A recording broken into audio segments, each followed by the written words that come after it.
So let's remind ourselves of some of what Jesus was saying to his disciples needed to happen before he would return. He described that the gospel needed to be preached to all nations. He described a time of great tribulation. He described images that we see throughout the Old Testament and New Testament of some great global apocalyptic cataclysmic event that happens to the earth. But there are more things that we see sort of shared about these signs that need to happen. And in Matthew 24 and verses 23 onwards, Jesus says to his disciples, "If anyone tells you, 'Look, here is the Messiah,' or 'There he is,' don't believe it. For false messiahs and false prophets will rise up and perform great signs and wonders, so as to deceive, if possible, even God's chosen ones. See, I've warned you about this ahead of time."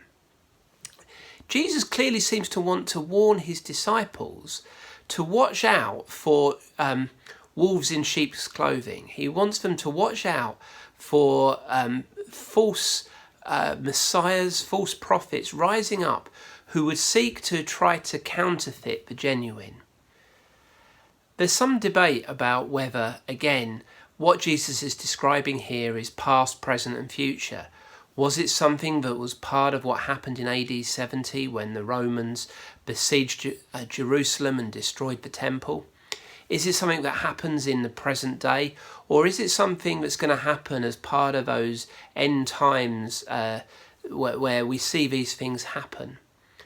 I think the truth's probably somewhere where it's a bit of all of them. Certainly in Roman times, people would have seen false prophets rising up. And we know that people seem to be able to counterfeit a lot of things. Many of us have perhaps seen people like Darren Brown on TV. And Darren is an amazing entertainer with some incredible gifts and incredible skills. And whatever you think about him, it's really interesting to hear some of the things that he has to say. And he's had to look at what happens in a lot of sort of evangelical, charismatic churches. And he looks at it from a psychology point of view and believes he could recreate a lot of what happens in a Christian setting in his meetings just because of the way that the human mind works. Clearly, there are some people who have the ability to counterfeit things and to make things happen. And if the truth be known, there's a lot of people across the world who need something to believe in. And for us, Jesus is warning us to make sure that we don't get drawn in by the illusion, but rather we keep our eyes fixed on him and we know the genuine article. However, if we read on a little bit further in what Jesus says in Matthew 24, he says, "If someone tells you, 'Look, the Messiah is out in the desert,' don't bother to go and look. Or 'Look, he's hiding here,' don't believe it. For as lightning flashes in the east and shines to the west, so it will be when the Son of Man comes.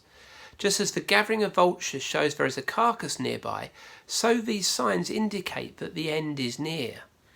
And in there, I think we've got a little bit of a clue as to what Jesus is trying to do. What Jesus is describing is that need for us to recognize the signs that he's coming and be ready for his return.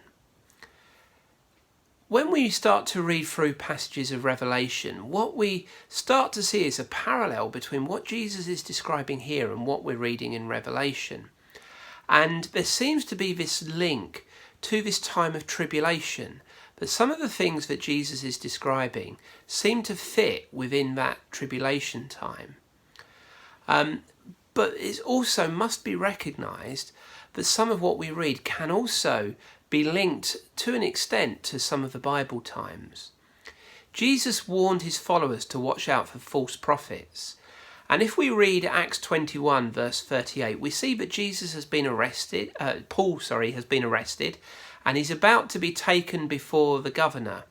And the Roman centurion allows him to sort of speak to the crowd, but makes this comment about, "I thought you were the Egyptian who led 4,000 murderers into the desert." And that's something that Josephus refers to in his writings.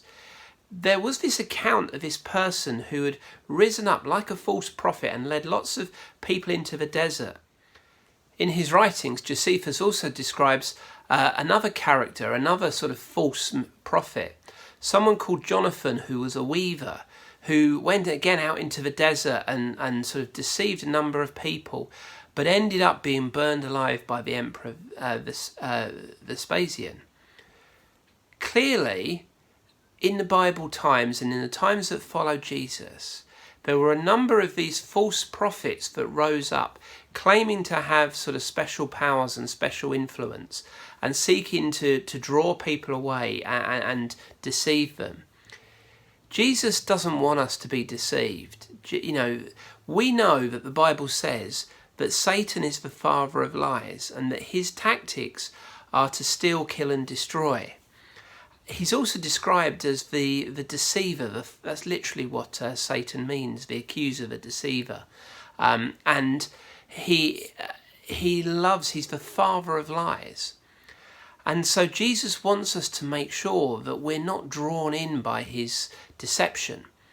Jesus wants us to stay focused to him, to stay true to him, and be able to recognize when something's not right, so that we can actually help others to realise that they don't want to follow a lie, they don't want to follow something that's not true, but they want to know the genuine article. I wonder, how easily do you think it would be for you to be deceived? How easily do you think it would be for you to be taken in by a charismatic character and follow them? I think we'd all like to say we wouldn't be deceived, but the nature of deception is we don't know we're being deceived. Otherwise, if we did, we wouldn't fall for it. We need to know the genuine article and make sure that our walk with God is secure.